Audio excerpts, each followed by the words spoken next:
사사기 3장 1절에서 14절입니다. 제가 읽겠습니다. 여호와께서 가나안의 모든 전쟁들을 알지 못한 이스라엘을 시험하려 하시며 이스라엘 자손의 세대 중에 아직 전쟁을 알지 못하는 자들에게 그것을 가르쳐 알게 하려 하사 남겨두신 이방 민족들은 블레셋의 5 군주들과 모든 가나안 족속과 시돈 족속과 바알 헤르몬 산에서부터 하맛 입구까지 레바논 산에 거주하는 히위 족속이다. 남겨두신 이 이방 민족들로 이스라엘을 시험하사 여호와께서 모세를 통하여 그들의 조상들에게 이르신 명령들을 순종하는지 알고자 하셨더라. 그러므로 이스라엘 자손은 가나안 족속과 헷 족속과 아모리 족속과 브리스 족속과 히위 족속과 여부스 족속 가운데에 거주하면서 그들의 딸들을 맞아 아내로 삼으며 자기 딸들을 그들의 아들들에게 주고 또 그들의 신들을 섬겼더라. 이스라엘 자손이 여호와의 목전에 악을 행하여 자기들의 하나님 여호와를 잊어버리고 바알들과 아세라들을 섬긴지라. 여호와께서 이스라엘에게 진노하사 그들을 메소보다미아 왕 구산 리사다임의 손에 파셨으므로 이스라엘 자손이 구산 리사다임을 8년 동안 섬겼더니 이스라엘 자손이 여호와께 부르짖음에 여호와께서 이스라엘 자손을 위하여 한 구원자를 세워 그들을 구원하게 하시니 그는 곧 갈렙의 아우 그나스의 아들 오니엘이라. 여호와의 영이 그에게 임하셨으므로 그가 이스라엘의 사사가 되어 나가서 싸울 때에 여호와께서 메소보다미아 왕 구산 리사다임을 그의 손에 넘겨주심에 오니엘의 손이 구산 리사다임을 이기니라. 그 땅이 평온한 지 40년에 그나스의 아들 오니엘이 죽었더라. 이스라엘 자손이 또 여호와의 목전에 악을 행하니라. 이스라엘 자손이 여호와의 목전에 악을 행함으로 여호와께서 모압 왕 에글론을 강성하게 하사 그들을 대적하게 하시매 에글론이 암몬과 아말렉 자손들을 모아 가지고 와서 이스라엘을 쳐서 종려나무 성읍을 점령한지라. 이에 이스라엘 자손이 모압 왕 에글론을 18해 동안 섬기니라. 아멘.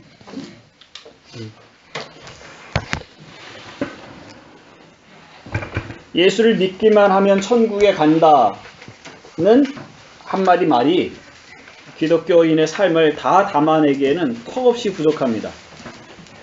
사사시대를 사는 하나님의 백성들을 봐도 그것을 알 수 있습니다. 누군가가 이 사사시대를 살고 있는 이 백성들에게 나타나서 믿음만 있으면 하나님의 땅에 들어가서 그 땅을 점령하여 살 수 있습니다 라고 말했다고 생각해 보십시오.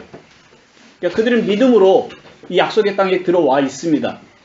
그런데 여전히 그 땅은 아직 이방 민족의 영토로 남아있고 그리고 그들의 유혹과 또 때로는 그들이 압박해서 이스라엘 민족들을 다스리는 이런 현실이 지금 이스라엘 백성들이 겪고 있는 현실입니다. 하나님의 약속의 말씀을 믿음으로 약속의 땅에 들어온 것은 분명하지만 그러나 그것이 결코 그렇게 단순하지 않은 거죠. 신자의 삶이 그렇지 않습니까? 예수 믿으면 천국에 들어갑니다 라는 그 한마디 말에 사실 굉장히 많은 것들이 들어있어요. 그리고 우리가 예수 믿고 하나님 나라에 들어간다는 소망을 갖게 됐고 그리고 지금 이 땅에 살아가지만 그러나 현실과 상관없이 사실 신자의 삶은 하나님 나라를 살아가는 것처럼 그런 위로와 또 평화를 얻고 살아갑니다. 그럼에도 불구하고 여전히 또 현실은 우리를 압박하고 또 어떻게 해서라도 신자들을 하나님께로부터 떨어뜨릴 수 있을까 하는 그 사탄의 공격이 유혹이 끊임없이 우리에게 다가옵니다. 사사시대를 살아가고 있는 이 백성들의 삶과 이 땅에 살아가고 있는 신자들의 삶이 사실 거의 다르지 않은 비슷한 삶을 살아가고 있죠. 이 시기를 살아가면서 우리의 믿음은 시련을 통해 더 연단되는 과정이 필요합니다. 물론 믿음이 작아서 천국에 들어가지 못하고 믿음이 커야 천국에 들어가는 것은 아니지만 그러나 그 믿음이 작든 크든 하나님의 자녀로 연단되는 과정이 필요하고 그리고 그 연단의 과정이 사사기를 통해서 잘 보여지고 있습니다. 가나안에 들어온 선조들이 철병거를 가지고 있는 강한 원주민들을 쫓아내지 못한 것에 대해서 1장은 전쟁의 실패, 이들이 약했다 그것이 뭐 믿음이 약했다라고 그렇게 분명하게 말하고 있지는 않지만 어쨌든 이 이스라엘 백성들이 쫓아내지 못했다 이렇게 표현을 하고 있는데, 근데 3장에서는 하나님께서 이스라엘 백성을 시험하시려고 그들을 남겨주셨다 이렇게 말씀합니다. 쫓아내지 못했다가 아니라 이번 입장에서는 하나님이 그들을 남겨놓으신 것, 쫓아내지 못하게 하신 것으로 그렇게 표현을 하고 있죠. 만약에 모세를 통해 명령하신 것을 전부 다 순종하고 그리고 이 시험에 통과했다면 그러면 아무런 문제가 없었을 겁니다. 철병거를 가지고 있는 민족이라도 다 쫓아내고 그리고 이 백성들은 이 땅에서 아무 일 없이 평안하게 살 수 있었겠죠. 그럼 우리가 하나님 왜 이렇게 시험하셨는가? 이런 의문도 갖지 않았을 것입니다. 그런데 이스라엘은 모세의 명령에 순종하지 못했고 그들은 그 강한 철병거를 가지고 있는 사람들을 쫓아내지 못해서 결국에는 그들의 압제에 넘어가게 됩니다. 그리고 그들의 조상들이 경험했던 그 종살이, 그러니까 애굽의 종살이를 경험하지 않았던 그 후손들인데 이 후손들은 결국 가나안 땅에 들어와서 자기 조상들이 겪었던 그 애굽의 종살이를 잠깐지만 여기서 살아갑니다. 물론 또 때로 길게는 한 세대를 그 종살이 속에서 살아가죠. 하나님께서 이스라엘 백성을 함정에 빠뜨리기 위해서 이들을 남겨놓고 또 시험을 하시는 건가 하는 생각을 또 사람들이 하게 됩니다. 또 우리도 그런 생각을 하게 되죠. 도대체 왜 시험이 필요한가? 시험을 통해서 하나님이 의도하신 바가 뭔가? 하나님 뜻이 어디 있는가? 시험을 통해서 합격을 하면 하나님이 주겠다고 생각하신 또 약속하신 상을 주시고 불합격하면 상을 안 주시는가? 우리 이제 그런 데 익숙하죠. 합격을 해야 어디 들어가고 자격을 얻습니다. 불합격하면은 그런 자격이 허락되지 않습니다. 이거 굉장히 중요한 문제예요. 그런데 이들은 합격과 불합격 상관없이 하나님이 약속하신 가나안 땅에 들어와 있다는 거죠.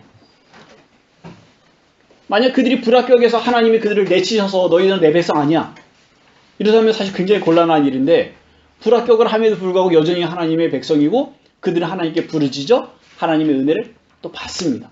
하나님이 자비하셔서 그들의 부르짖음에 귀 기울이시고 또 사사들을 보내시고 구원해내십니다. 합격과 불합격이 그들의 정체성을 바꿔놓지는 않습니다.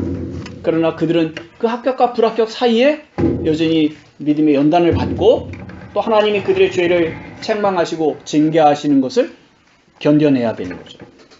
근데 이 과정을 통해서 이 백성들이 배워야 하는 것들이 몇 가지 있는데, 첫 번째는요, 거룩한 전쟁에 관해서 알게 하십니다.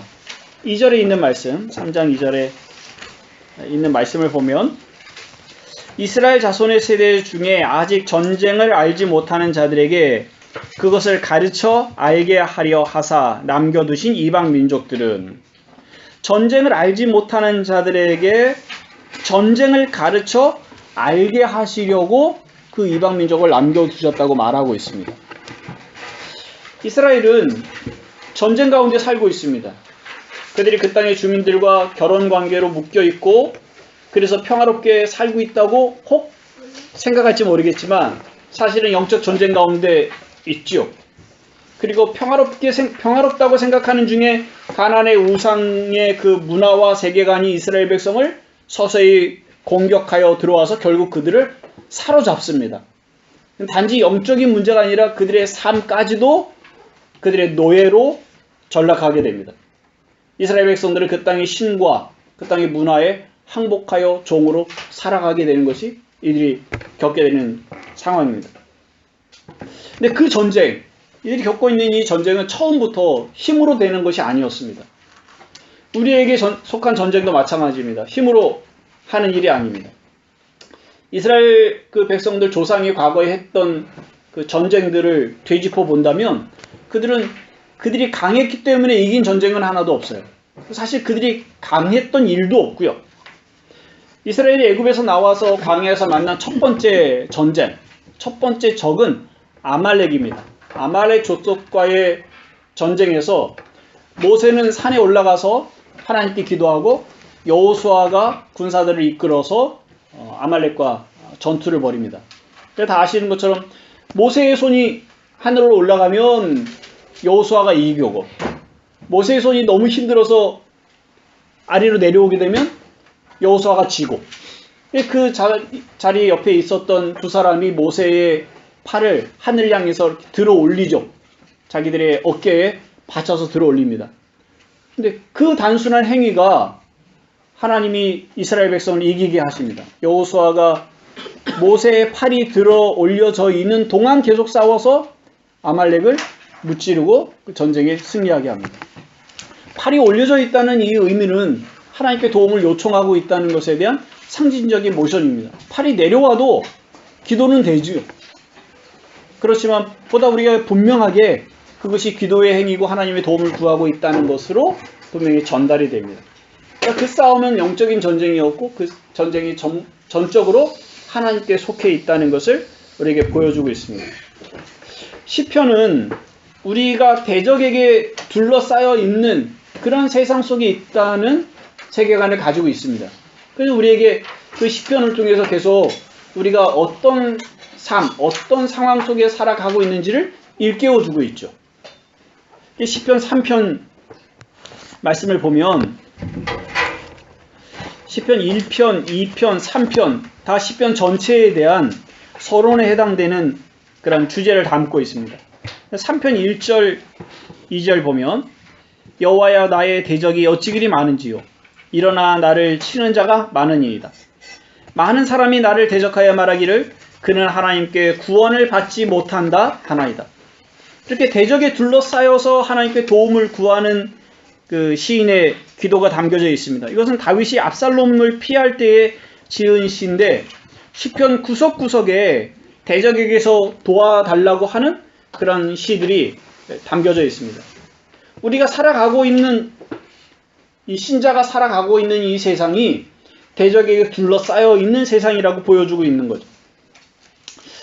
우리를 공격하는 가장 두드러진 대적, 여기 뭐가 있습니까? 우리는 어떤 공격을 받습니까? 물론 그 대적의 정체를 얘기하면 분명한 것은 사탄이고 죄고 또 세상입니다. 이 세 가지로 우리의 대적 전체를 다 표현해낼 수 있습니다. 근데 좀 더 구체적으로 얘기한다면 풍요, 또 하나는 성이라고 말할 수 있습니다. 풍요와 성이 우리가 밀접하게 부딪혀 살아가고 있는 이 세상에서 우리를 공격하는 공격의 대상입니다. 풍요로움. 이스라엘이 가나안 족속에게서 본 것이 바로 풍요입니다. 가나안의 풍요를 보았고 그들에게 풍요를 주는 그 땅의 신을 섬기기 시작합니다. 지금의 신자들을 자주 걸려 넘어지게 하는 것도 역시 풍요죠. 부자가 되는 거 아닙니까? 우리도 할 수 있다면 부자가 되기를 소원을 합니다. 부자가 되라는, 새해 복 많이 받으세요의 사실 첫 번째 드는 인상은 부자가 되라는 그런 느낌이 들어있지 않습니까? 부자가 되어야죠. 부자가 되진 않더라도 먹고 사는데 어려움이 없었으면 좋겠습니다. 자녀들을 양육하는데 돈이 없어서 학원을 보내지 못하거나 돈이 없어서 아이가 원하는 것을 사주지 못하는 일이 없었으면 좋겠습니다. 부모님을 부양하는데 아쉽지 않았으면 좋겠습니다. 적당한 크기의 집을 가지고 있으면 좋겠습니다. 시시때때로 여행을 할 수 있으면 좋겠습니다. 이 한 가지 한 가지가 사실은 다 돈에 대한 거예요. 우리가 하나님 100억 부자가 되는 거 원하는 거 아니에요. 잔고로 10억을 가지고 있고 싶어서 이런 기도하는 것도 아니고요. 적어도 먹고 사는 데는 어려움이 없어야 되고 돈에 대한 아쉬움은 없어야 되고 애들 키우는데 돈 걱정하지 않아야 되는 거 아닙니까? 하는 정도의 아주 소박한 듯한 그런 기도를 우리는 가지고 있어요. 그러나 사실은 끝없는 욕심이 그 다음 것들을 요구합니다. 그것 때문에 신자들이 여호와를 버리고 떠나는 일은 없습니다. 우리가 다른 신을 섬기지도 않습니다. 세상에 어떤 신을 섬기기에 10억 부자들이 있고 100억 부자들이 있습니까? 그들이 사업을 할 때 돼지머리 놓고 기도하고 그렇다고 어떤 신을 섬기는 거 아니거든요. 그래서 우리가 여호와를 버리고 부자가 되기 위해서 어떤 신을 섬기는 것은 아닙니다. 그런데 우리가 요구하는 풍요 자체, 부 자체, 우리는 그걸 섬기고 있는 거 아닙니까? 부요함을 섬기는 거죠. 그게 있어야 우리 영혼이 안심이 되죠. 우리의 삶에 평안이 있다고 생각이 되는 겁니다. 내 미래가, 우리 자녀들의 미래가 그 풍요에 달려 있다고 생각하는 한 우리는 사실 풍요를 섬기고 있다고 말할 수 있습니다. 풍요를 섬기고 있다는 것이 구체적으로 두 가지 증상으로 나타나는데요. 하나는 소비하는 겁니다. 우리는 끝없이 소비합니다. 그냥 필요를 위해서 소비를 하는 것 그 이상으로 소비합니다. 그리고 우리의 필요라고 하는 그 적정선이 계속 더 높아지고 더 넓어지고 더 필요 없는 것들, 전에는 필요 없었던 것들이 이제 계속 필요한 것들로 채워지고 있죠. 우리 스마트폰을 1년, 2년에 한 번씩 갈아치웁니다. 안 갈 수가 없어요. 2년 지나면 망가지기 시작해서 바꾸죠. 근데 그 값이 100만 원이에요. 요즘 또 100만 원 또 더 나오죠. 근데 그걸 나눠내잖아요. 2년 동안. 나눠내지가 우리가 큰 돈 들이는 것 같지 않아요. 근데 냉장고를 그렇게 바꾸는 사람은 없잖아요. 100만 원짜리 김치 냉장고를 그렇게 2년마다 한 번씩 바꾸는 사람은 없거든요. 우리가 너무 일상적인 그 패턴 속에 살아가고 있는데 그 세상의 그 소비 패턴이 우리 삶 가운데 너무 깊이 들어와서 이제 앞으로 우리가 스마트폰 없이는 살아가기가 어렵습니다. 그거보다 훨씬 싼 그냥 단지 통화만 되는 혹은 거기에 몇 가지 SNS가 가능한 그런 스마트폰을 우리에게 주어주면 우리는 결국 만족하기가 어려울 겁니다. 우린 지금 이 세상의 소비 속에 그 패턴 속에 맞춰 살아가게 됩니다. 우린 조금 더 정신이 깨어있는 사람들이라고 생각이 들어요. 그래서 더디 쫓아가요. 가급적이면 1년 동안 1년마다 바꿀 걸 2년에 바꾸고 2년에 바꿀 걸 3년에 바꾸고 고쳐가면서 1년을 더 버티고 이런 정신을 우리는 가지고 있어요. 깨어있으니까 더디 가려는 거죠. 그러나 사실 우리는 그 패턴에 뒤쫓아가고 있는 거죠. 우리는 그것을 거역해서 그걸 거슬러 살아가는 일에는 이미 이 세상은 누구 말 맞다나 망했습니다. 할 수 없는 일이. 또 하나는요. 그 풍요를 섬기는 또 하나의 증상은 감사하지 않는 겁니다. 우리가 가지고 있는 것 중에 하나님께 받지 않은 것은 사실 아무것도 없어요. 우리가 누리고 있는 것 중에 우리가 노력해서 얻은 것이 뭐가 있습니까? 거의 없습니다. 모든 자연, 가정의 환경, 사회 환경, 교회, 좋은 사람들, 건강, 그리고 매일의 삶. 그 어떤 것도 모든 것이 하나님의 은혜입니다. 근데 우리에게 그것에 대한 감사가 많지 않습니다. 무엇보다 하나님이 우리의 아버지신 것, 우리의 구원자신 것, 우리가 죄에서 구원받았다는 사실은 너무 이렇게 막연하고 추상적인 어떤 개념으로만 남지 그것 때문에 늘 기쁘고 감사하거나 그리고 우리의 살아가는 삶의 그 베이스가 된다고 생각하지 못할 때도 또 종종 있습니다. 그리고 장래에 온전히 하나님의 나라에 들어갈 것이라는 그 기대, 그리고 우리의 삶이 그 하나님의 나라에 초점이 맞춰져서 살아가는 일들, 이런 것들은 우리가 몸부림해야 겨우 그 끄트머리를 잡는 그런 주제가 되지 않았습니까?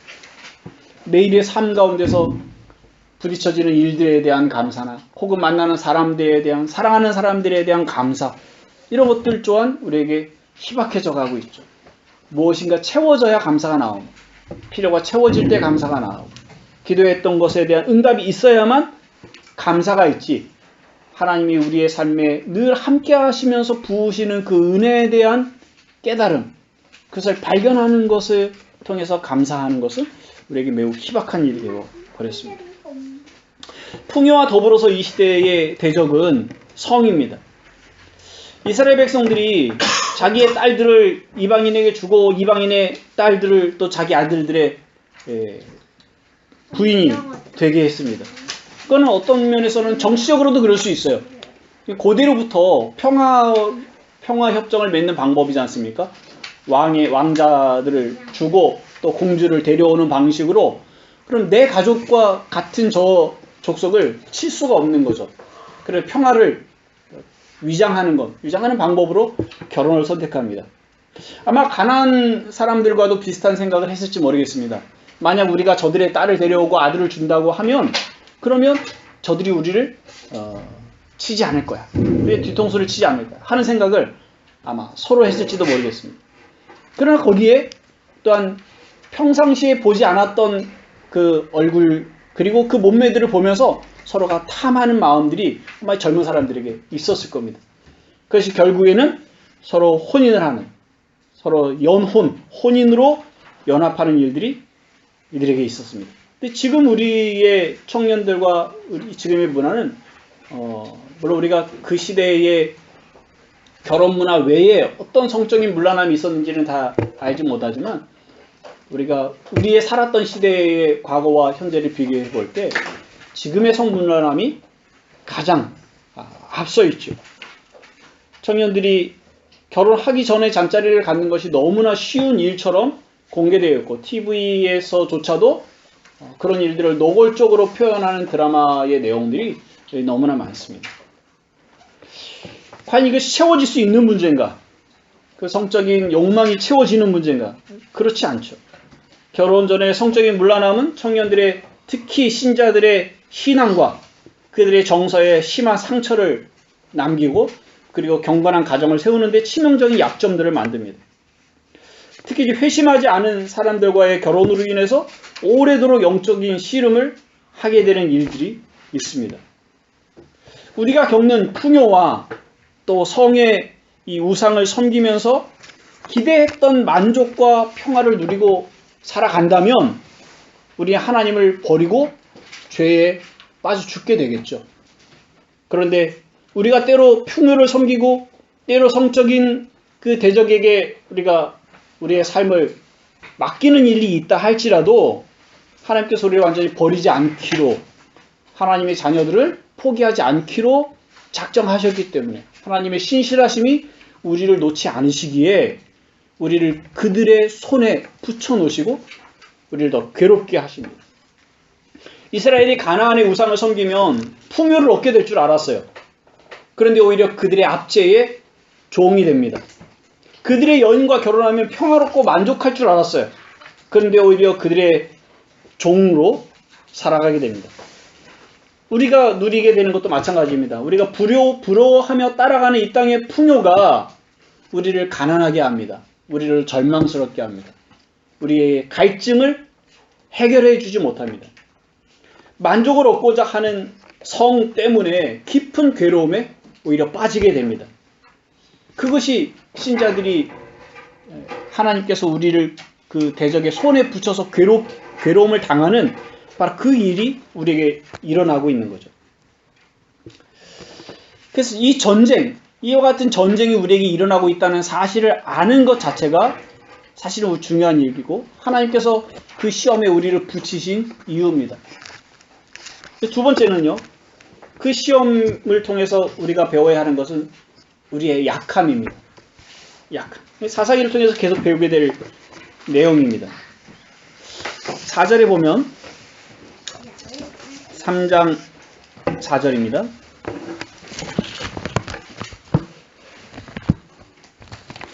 남겨두신 이 이방 민족들로 이스라엘을 시험하사 여호와께서 모세를 통하여 그들의 조상들에게 이르신 명령들을 순종하는지 알고자 하셨더라.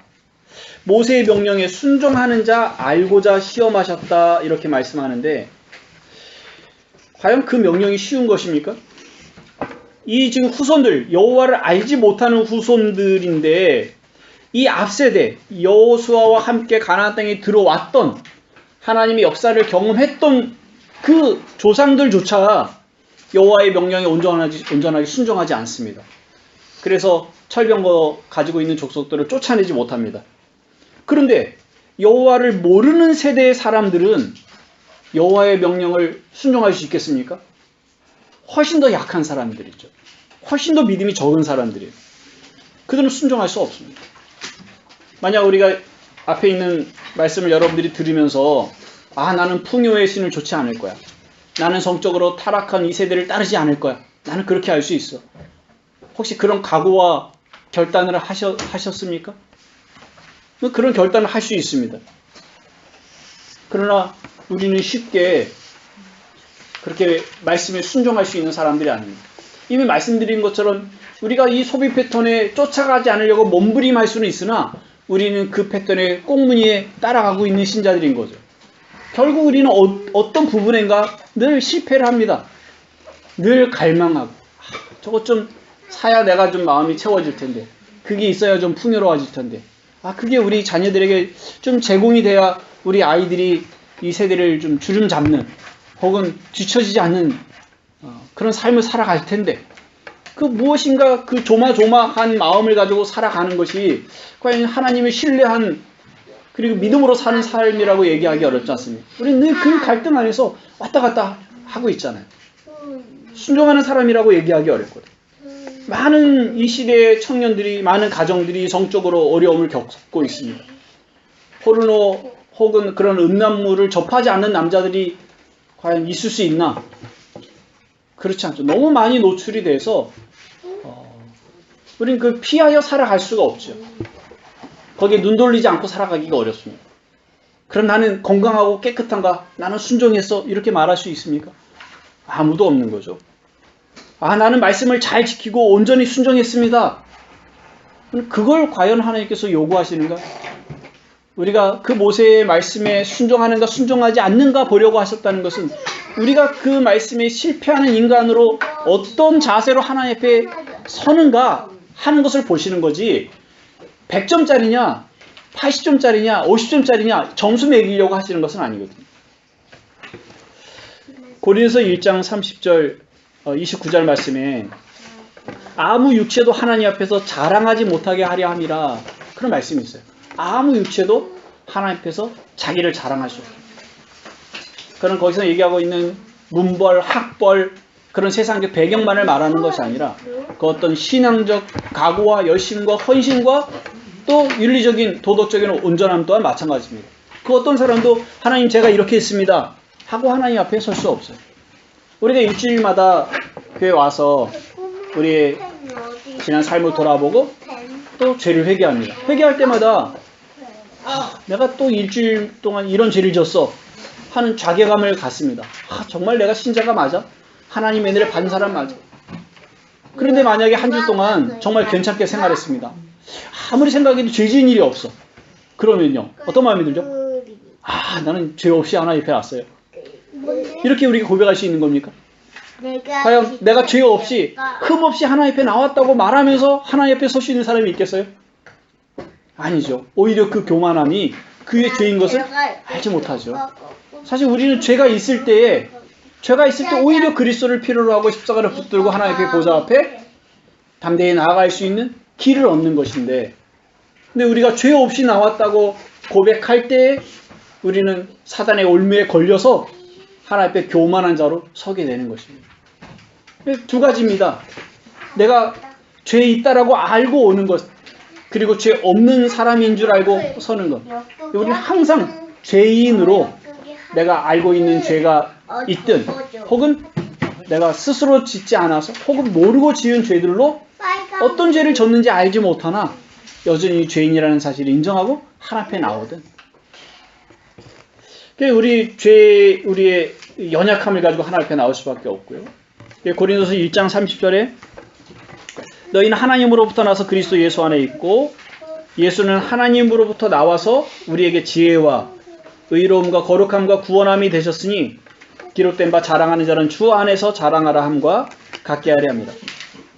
우리의 자랑은 오직 그리스도뿐이고 그리스도가 우리의 지혜요, 그리스도가 우리의 의로움이요, 그리스도가 우리의 거룩함이기에 우리가 하나님 앞에 설 수 있다고 고백을 하는 것입니다.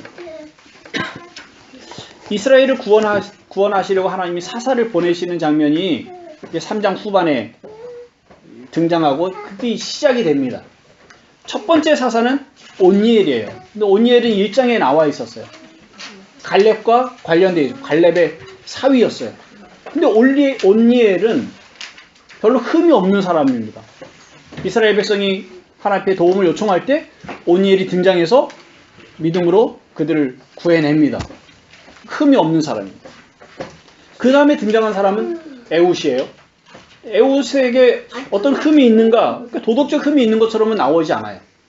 그런데 에웃은 왼손잡이에요. 그러니까 왼손잡이라는 것은 우리는 왼손잡이를 좀 긍정적으로 생각해 주는 경향도 있습니다. 창의적인 사람이다, 이렇게 얘기를 하죠. 근데 이 말은 왼손잡이라는 것은 이 사람은 오른손을 쓰지 못하는 사람이다. 이런 의미가 담겨져 있어요. 그러니까 장애를 가지고 있는 사람이에요. 근데 사람들이 보기에 건강하지 않은 사람, 이 사람이 어떻게 우리를 구할 수 있어? 라고 생각하는 그 부족함을 가지고 있는 사람을 하나님이 쓰셔서 이스라엘을 건지시는 겁니다. 그 다음에 3장 맨 마지막에는 삼갈이라는 사람이 나와요. 근데 삼갈이라는 사람에 대해서는 아무 언급도 없어요. 단지 한 가지 있다면 그는 소 모는 막대기로 블레셋을 쳐 죽이고 그를 구원했다. 이렇게 되어 있어요. 그걸로 해서는 이 삼갈이 어떤 사람인지 알 방법이 없죠. 한 가지 좀 유출하자면 소 모는 막대기를 이 사람이 왜 가지고 있었을까? 소 모는 사람인가? 별로 이렇게 인정해주지 않는 직업을 가지고 있었던 사람일 가능성이 있는 것 정도 외에는 삼갈에 대해서 아는 바가 없습니다. 그 이후에 이제 4장 이후로 여러 그 사사들을 볼 텐데 그 사사들 중에 아무 흠 없이 하나님 앞에 괜찮게 나갈 수 있는 사람들은 별로 없습니다. 대부분이 어떤 연약함을 가지고 있어요. 문제를 가지고 있어요. 심지어는 도덕적인 또는 신앙적인 문제도 가지고 있는 사람들인데도 불구하고 하나님은 그들을 사용하십니다. 사사들조차도 그들이 완벽함으로 흠없는 존재로 혹은 노아와 같이 당대의 의로운 사람이라 이런 칭찬을 받는 사람이 없이 그저 하나님 앞에 그의 은혜가 아니면 설 수 없는 사람들을 붙들어서 그 자리에 사용을 하십니다.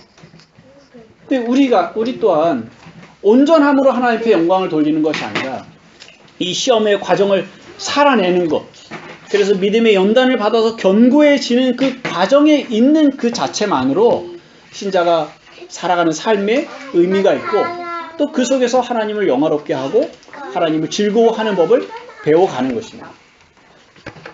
세 번째는요, 이 시험을 통해서 우리가 배워야 하는 것은 중보자의 필요성입니다. 이스라엘이 모세의 명령을 다 지키며 살았던 시기가 있습니다. 물론 이 말은 내면적으로 전혀 죄가 없었다, 시기도 질투도 없었다, 이런 의미가 아니라 겉으로 드러난 하나님의 명령을, 모세의 명령을 다 지켰다, 그런 시기예요. 어떤 시기냐면 여호수아가 통치하던 시대. 적어도 여호수아와 함께 가나안 땅에 들어오고 여호수아가 살아있는 그 통치의 기간 동안에는 그 조상들이 하나님의 말씀 앞에 살아갔던 겁니다. 그런데 여호수아가 죽자 그 강력한 지도력의 지도력의 그 리더가 사라지자 그 백성들은 우상에게로 돌아갑니다. 그런데 여호수아 같은 강력한 리더십이 있다면 그런 백성들이 적어도 이렇게 우상을 숨기거나 혹은 다른 민족에게 딸들을 주고 또 딸들을 데려오거나 하는 일들은 일어나지 않을 수 있다는 거죠. 히브리서 4장에 보면 여호수아와 같은 사사가 우리에게 있다고 성경이 보여주고 있어요. 히브리서 4장을 보시죠.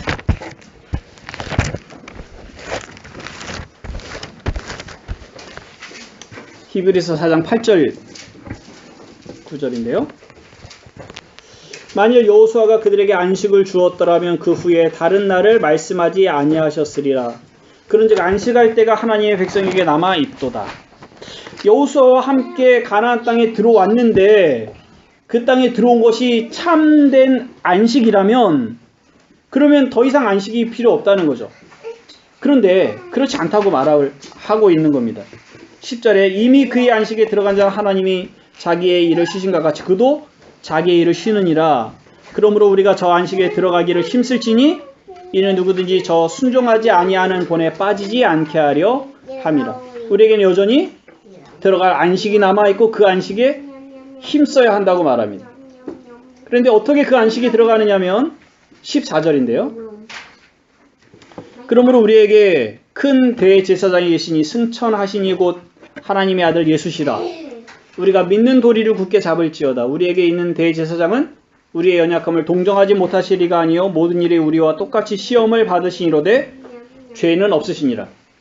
그러므로 우리는 긍휼하심을 받고 때를 따라 돕는 은혜를 얻기 위하여 은혜의 보좌 앞에 담대히 나아갈 것이니라. 우리의 대제사장 그리스도는 우리를 참되고 영원한 안식에 들어가게 하시는 일에 결코 실패하지 않으십니다. 우리는 그를 힘입어 하나님의 보좌 앞에 담대히 나아갈 수 있습니다. 그리스도는 여호수아와 비교할 수 없는 참된, 항상 우리 곁에 계시는 사사로 보냄을 받았고, 우리는 그 사사를 통해서 하나님 앞에 설 수 있습니다. 물론 여호수아와 함께 있을 때 백성들이 모세의 명령에 순종하여 살았던 것처럼 우리가 그리스도와 함께 있을 때 전혀 죄 없이 살아갈 수 있는 것은 아닙니다. 여전히 우리는 죄를 짓게 될 것이고 여전히 실패하는 일들이 있을 것입니다. 그러나 끊임없이 그리스도를 의지해서 하나님 앞에 나가게 될 것입니다. 우리는 이 땅의 대적과 싸우는 이 영적 전쟁에 이제 승리했다라고 완전한 승리를 선포할 수 없습니다. 그러나 우리는 완전히 그 전쟁에서 패하여 물러나지 않고 완전히 패했다고 선언하는 일들이 없이 우리는 그 그리스도와 함께 이 전쟁에 끊임없이 싸우는 그 전쟁에 기꺼이 참여하여 뒤로 물러나지 않는 그런 신자의 삶을 살아가게 되는 것이죠. 근데 시편 3편에서 제가 1, 2절을 통해서 우리가 대적 가운데 전쟁 가운데 살아가고 있다는 말씀을 드렸는데 그 3절의 나머지 부분들을 보면 우리 전쟁에서 하나님께서 우리를 승리케 하신다는 내용이 그리고 그런 기도가 담겨져 있습니다. 시편 3절 3절부터 보면 여호와여 주는 나의 방패시요 나의 영광이시요 나의 머리를 드시는 자신이이다. 내가 나의 목소리로 여호와께 부르짖으니 그의 성산에서 응답하시는도다. 내가 누워 자고 깨었으니 여호와께서 나를 붙드심이로다. 천만인이 나를 애워싸 진친다 하여도 나는 두려워하지 아니하리이다. 여호와여 일어나소서 나의 하나님이여 나를 구원하소서. 주께서 나의 모든 원수의 뺨을 치시며 악인의 이를 꺾으셨나이다. 구원은 여호와께 있사오니 주의 복을 주의 백성에게 내리소서. 함께 기도합시다. 하나님, 우리가 예수를 믿고 진짜 전쟁 가운데 부르심을 받아 하나님 나라를 위하여 싸우는 일꾼이 되게 하여 주셔서 감사합니다. 그리스도를 위한 군사가 되게 하여 주셔서 감사합니다. 하나님, 이 전쟁이 우리에게 속해 있지 않고 하나님께 속해 있으며 전쟁의 승리 또한 하나님께 속해 있기에 우리가 때로는 힘겹고 어려운 싸움을 싸운다 할지라도 결코 패하지 않을 것이며 이 과정을 통해서 우리의 믿음이 견고하여지고 이 전쟁의 승리자가 하나님이시기에 우리의 믿음을 더 견고케 하시는 그 과정 중에 있음을 저희들이 알고 있습니다. 아버지 하나님, 우리의 적이 어떤지를 분별할 수 있는 지혜와 눈을 허락하여 주시고 우리가 어쩔 수 없이 이 땅에 발을 딛고 살아가며 또는 그 유혹에 빠지고 때로는 넘어지는 일이 있다 할지라도 좌절하지 않게 하시고 그리고 온전히 우울함 가운데 넘어져 있지 않게 하여 주시고 일어나 다시 그리스도를 바라보고 부르신 그 자리로 나아갈 수 있도록 은혜를 허락하여 주옵소서. 특별히 하나님, 저에게 어려운 주제들이 있습니다. 각 사람에게 쉽게 넘어가는 유혹들이 있고 또 지금도 기꺼이 싸우는 문제들이 있습니다. 아버지, 한 사람 한 사람 찾아가시고 성령께서 돕는 은혜를 허락하여 주시고 그리스도를 온전히 붙들고 살아갈 수 있도록 용기를 또 은혜를 허락하여 주옵소서. 예수 그리스도의 이름으로 기도하옵나이다. 아멘.